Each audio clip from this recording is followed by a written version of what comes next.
Your sister needs this opportunity, my dad said after giving my trust fund to stepsister. I found out why he really did it. Months later, I took him to the court. I'm 20. I always thought I understood how complicated family dynamics could be, but nothing could have prepared me for the gut-wrenching reality that unfolded after my mother passed away. She had made sure I had an education fund, a safety net that would allow me to pursue my dreams of going to college. But everything changed when she was gone, and my father, the man who should have been there for me, did the unthinkable. My mom passed away when I was 14 after a brief but brutal battle with cancer. Her loss was, and still is, a wound that never quite heals. She and my dad had been together for 16 years, and their relationship, though imperfect, had always seemed solid. I used to believe they would grow old together, that nothing could shake their bond. Before she passed, my mom set up an education fund for me, combining her life insurance with their joint savings to ensure my future. It was a significant sum, more than enough to cover my college education and beyond. I never once thought that I might have to fight for that security. After her death, my dad was a shell of the man I once knew. He threw himself into work and spent the little time he had left making sure I was okay, but I could see the emptiness in his eyes. I tried to encourage him to date again, even though I wasn't sure what to expect from this new chapter of our lives. But when he met Laura and her daughter, Christine, things began to shift in ways I never anticipated. It started with small things. Dad began attending all of Christine's volleyball games but missed my debate team competitions. He'd help her with college applications during dinner, while my questions about scholarships were met with distracted, "We'll talk about it later," that never materialized. When Christine needed help with her driver's test, Dad took 3 afternoons off work to practice with her. When I asked for similar help months earlier, he'd been too busy. The accident happened on Christine's 17th birthday. They were having a big celebration at an upscale restaurant downtown. I wasn't there because I had a major debate tournament that day. On my way home, a drunk driver ran a red light and clipped my car. It wasn't serious, mostly just whiplash and some bruising, but I was scared and alone in the emergency room. I called Dad immediately. "Dad, I've been in an accident. I'm at Metro General." There was a pause, then muffled conversation in the background. I could hear Christine's party music. "Are you hurt badly?" "No, but..." "Listen, we're just about to bring out Christine's cake. Can you hang tight for a bit? I'll be there as soon as we're done here." 3 hours. That's how long I sat in that cold hospital room, waiting for my father to finish celebrating my stepsister's birthday before coming to check on his injured child. When he finally arrived, he seemed more annoyed at having his evening disrupted than concerned about my well-being. That was the moment everything crystallized for me. The man who used to check my room 3 times a night when I had a fever, who would drop everything if I so much as scraped my knee. That man was gone. In his place was someone who saw me as an inconvenience to his new family's happiness. I started pulling away after that. I stopped joining their family dinners, citing homework or debate team practice. I got a part-time job at a local cafe and picked up extra shifts whenever they planned family outings. I began researching scholarships and financial aid, knowing somehow that I couldn't count on Dad's support for college. But nothing prepared me for what happened after graduation. I found out about the trust fund transfer by accident. I was looking for a stapler in Dad's home office when I saw the papers on his desk. Legal documents with my mother's name, my name, and a sum that made my heart stop. Transfer of assets. Beneficiary change. Christine's name where mine should have been. The confrontation that followed is seared into my memory. Dad tried to justify it by saying Christine's biological father had never contributed to her education, that she needed the security more than I did. Then I found out it was a lie. "You're smart," he said, as if it were a compliment. "You'll get scholarships. Christine needs this safety net."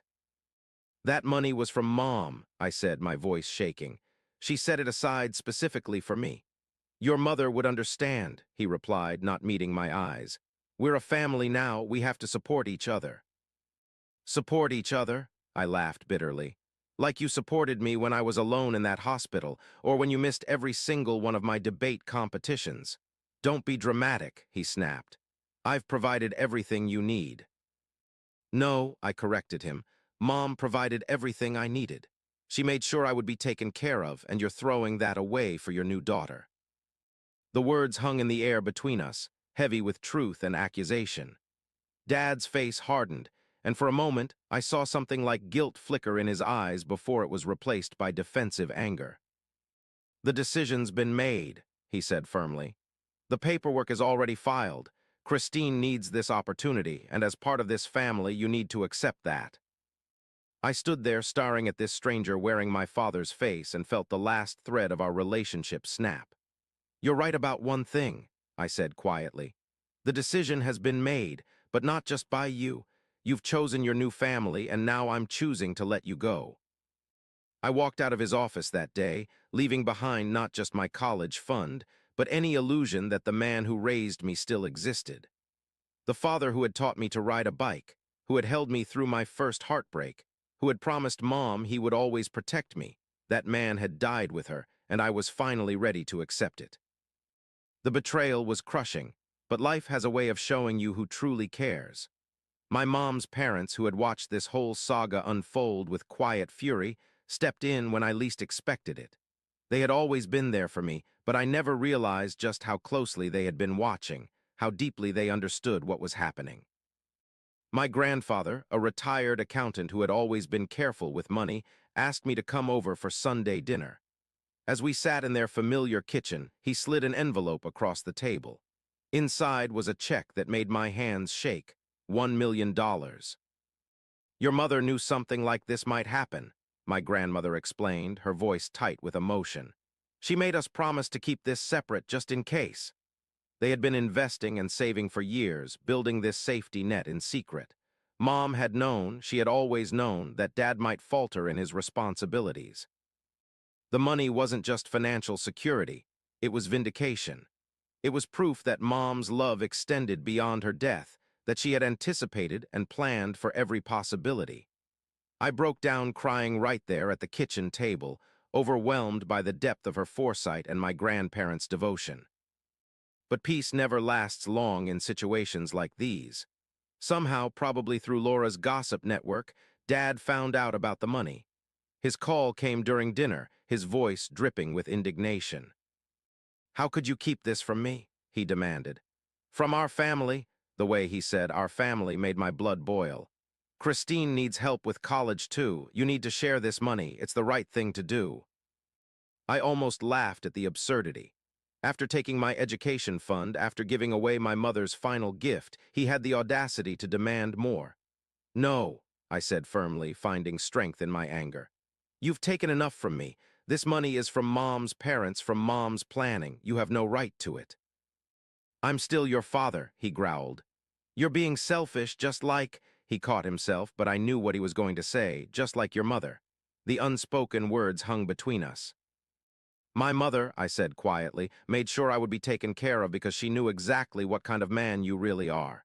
Keep the education fund you stole. Keep your new family. But this money, this stays with me." I hung up before he could respond, my hands shaking but my resolve firm. This money wasn't just cash in a bank account. It was my mother's last act of protection, her way of reaching through time to help me when I needed it most. I wasn't going to let anyone take that away from me, not even the man who used to be my father. Update 1. Hi there, it's been a couple of days since I last updated. A lot has happened since then. The aftermath of my refusal to share the money was like watching a storm gather. My dad's initial reaction, anger mixed with disbelief, quickly escalated into something uglier. He called repeatedly, leaving voicemails that oscillated between guilt-tripping and outright threats. "Your mother would be ashamed," he said in one message, his voice dripping with disappointment. "She raised you to be better than this." The irony of him invoking Mom's memory after everything he'd done was almost too much to bear. Each message felt like a fresh wound, reopening the pain of his betrayal. For a brief moment, doubt crept in. I found myself sitting in my grandparents' house. I moved in their house temporarily, late one night, staring at the check from my grandparents, wondering if I was being too harsh. Christine hadn't asked for any of this. She was just a kid who'd grown up without a father, who probably thought she'd finally found a complete family.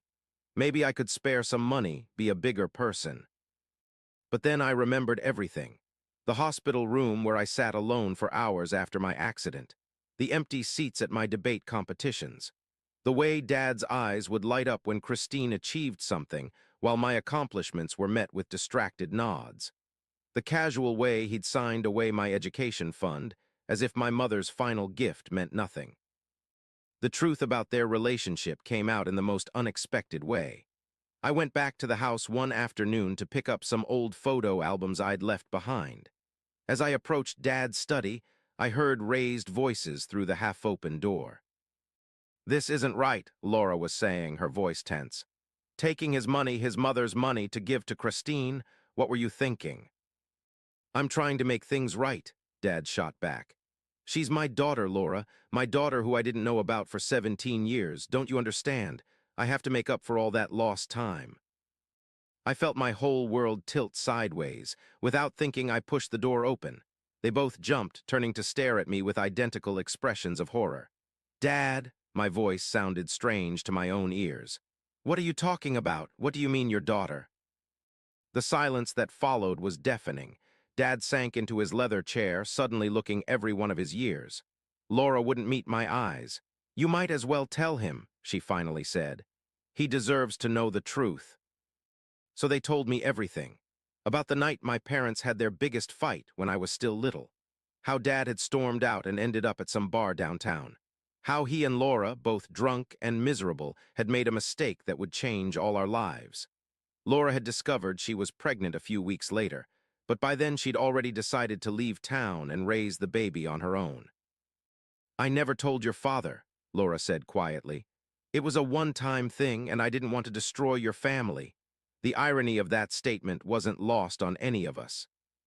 They ran into each other again at Sonny's diner a few months after Mom died. Dad was there drowning his sorrows in coffee. Laura was having her usual breakfast. When she heard about Mom's passing, she finally told him the truth about Christine. The marriage wasn't about love, it was about compensation. Every time he chose Christine over me, every time he poured resources and attention into her life while neglecting mine, he was trying to make up for years of absence. I was being sacrificed on the altar of his guilt. This revelation changed everything. The biological father, who had never contributed to Christine's education, wasn't some nameless ex of Laura's. It was my own father, who had neglected his existing son to compensate for his secret daughter. The hypocrisy was staggering. Armed with this information, I went to my grandparents. My grandfather, still furious about the trust fund, connected me with Harry, a ruthless trust and estate lawyer who had been his friend for decades. We sat in Harry's wood-paneled office as I laid out everything: the trust fund transfer, the history between Dad and Laura, the years of emotional manipulation. "Your mother's trust was ironclad," Harry said, reviewing the documents. "Your father had no right to transfer those assets without your consent, regardless of his intentions." He looked up at me, his eyes sharp. "We can not only recover the funds, but also pursue damages for breach of fiduciary duty." The lawsuit hit my dad like a thunderbolt. I'll never forget his face when he was served with the papers at his office. According to his secretary, who later became one of our witnesses, he turned pale and had to sit down.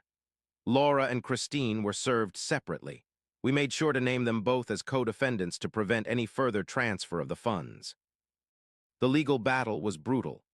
Dad hired an aggressive defense team, trying to argue that the transfer was in the spirit of my mother's wishes to provide for family. But Harry was better.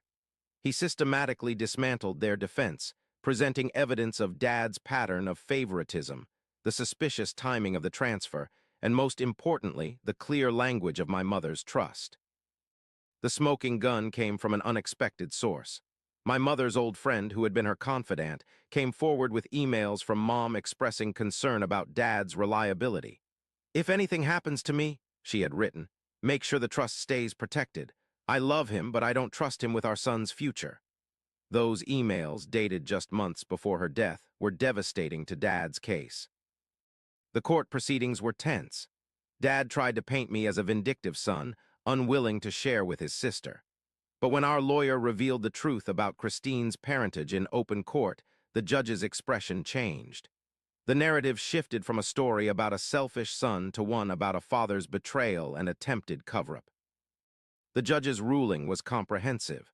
Not only did Dad have to repay the entire trust fund, but he also had to pay substantial interest and penalties.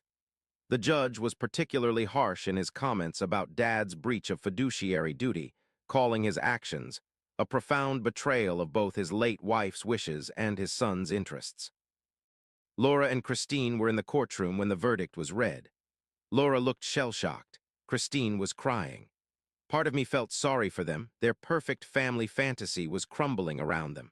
But then I remembered all the times I'd cried alone in my room, all the events they'd attended while I sat forgotten, all the love and attention that had been diverted from me to make up for Dad's guilty conscience. After the verdict, Dad tried to approach me outside the courthouse. "Son," he began, his voice breaking, "I never meant for any of this to happen. I was just trying to make things right." I looked at him, really looked at him, for the first time in months. The man who had taught me to ride a bike, who had checked under my bed for monsters, who had promised Mom he would always protect me, that man was gone. In his place was someone I barely recognized, someone who had allowed guilt and shame to corrupt every good thing we'd had. "You weren't trying to make things right," I told him quietly. "You were trying to make yourself feel better. There's a difference." I walked away then, leaving him standing on the courthouse steps. The money would be returned with interest, but some things couldn't be recovered. Trust, once broken, is like a shattered mirror. You can piece it back together, but you'll always see the cracks. The aftermath was complicated. Word spread through our extended family, creating rifts that would never fully heal. Some relatives sided with Dad, seeing me as the son who had publicly humiliated his father. Others understood and supported my actions, but most just stayed away, unwilling to take sides in such a messy family drama. My grandparents remained my rock through it all. "Your mother would be proud," my grandmother told me one evening as we sat on their porch watching the sunset. "Not just for standing up for yourself, but for refusing to let anyone diminish her last gift to you." The money was finally returned, with significant interest, but the real value wasn't in the dollars and cents. It was in the knowledge that I had fought for what was right, that I had honored my mother's memory, and that I had finally broken free from the web of guilt and manipulation that had entangled our family for so long. Update 2. Since that day, things have been a whirlwind. My grandparents have been my anchor through all of this, not just emotionally, but practically too. One evening, they brought up something I hadn't even considered. "You need professional help managing this money," my grandfather said. "Not because you're not capable, but because this is a significant sum and you need to make it work for your future." I was resistant at first. The money felt like Mom's last gift to me, and letting someone else handle it seemed wrong somehow. But my grandmother, with her usual wisdom, put it in perspective. "Your mother wanted this money to secure your future," she said. "Getting help to manage it properly is exactly what she would have wanted." They connected me with a financial advisor they'd known for years. He helped me create a solid investment strategy, setting aside money for my education while investing the rest for long-term growth. We meet monthly, going over everything in detail, making sure I understand every decision we make. I've been rebuilding my life piece by piece. I moved into a modest apartment near campus and threw myself into my studies. The financial security from Mom's money means I can focus on school without working 3 jobs, but I still keep my barista job at the local coffee shop. It keeps me grounded, and honestly, I like the routine of it. My grandparents come over for dinner once a week. We talk about Mom, share memories, and plan for the future. They've helped me see that family isn't about obligation or guilt. It's about love, support, and being there for each other no matter what. The hardest part has been accepting that my relationship with Dad is probably over for good. Sometimes I drive past our old house and see him playing basketball with Christine in the driveway or helping Laura with her garden.